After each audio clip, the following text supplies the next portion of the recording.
used framing composition to the best of his ability while he was shooting. He did this by making himself. Oh yeah, sorry, I didn't show that in the first part of the film. But in the first part of the film, when he walks up to the house, I forgot to include this. He's in the middle of the frame, and it wants you to feel uncomfortable by him being in the middle of the frame because you thought that he was going to try to like sneak in or like take them all out or something, but he just walks right up into the middle of them, and you're like, oh no, what's going to happen?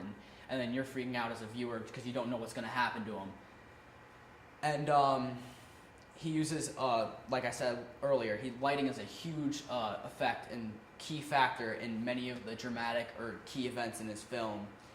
And yeah, he used light to draw. He usually uses light to draw emphasis on a certain point or certain somebody in the film that he's doing. And Million Dollar Baby, Clint Eastwood used many elements to make this story as good as it was. He used lighting like he did in Gran Torino, you can see, because it kind of only lights them. It doesn't really light up the crowd that much because it doesn't want you to bring emphasis to them. It wants you to bring emphasis to the two fighters and the ref. Now the ref always turns around and this girl does all the illegal stuff to try to win the fight. And he also uses camera work at a very fast pace to make the viewer feel more invested into the fight and what's going on, like he does in all of his films. He's really, really good at using violence and fighting in his movies, and he's really good at making the viewer get really, really enveloped and invested into the fight. And yeah, that's it for Million Dollar Baby. And then Outlaw Josie Wales uses framing and lighting very much when he does this to portray feelings towards the viewer. Like in this shot not that much, but this shot it really emphasizes the lighting. And this is since I couldn't get the other one, I used this one too. He walks into a trader post and sees two guys raping a Native American worker for the guy, but she's his slave basically.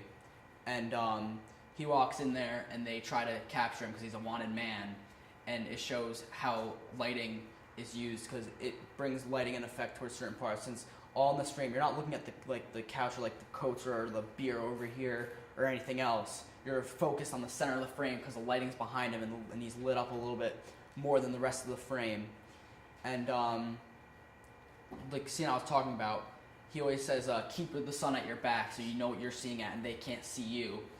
And because he was a guerrilla fighter for the Confederation, or the Confederates, during the Civil War. And he uses, yeah, like I said earlier, he uses a lot of light, darkness in his very dramatic scenes.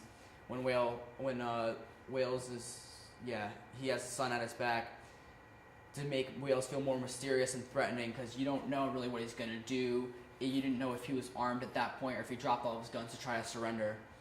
And he also uses angles to make Wales feel bigger or closer up than he really is. So like he'll usually do a couple low angle shots like during the fights and stuff to make him feel bigger than life. And then when like he's about to like kill someone or he already did kill someone, they'll be laying on the ground and then they'll be looking up at him and it'll be an over the head, sometimes point of view shot of them and how helpless and how they don't know what to do and how they're basically in his hands now. And we all know what he's going to do because he's a ruthless man. He just wants to get the job done. He wants to get revenge for the things the Union did to his family. And he also wants to go and live a peaceful life.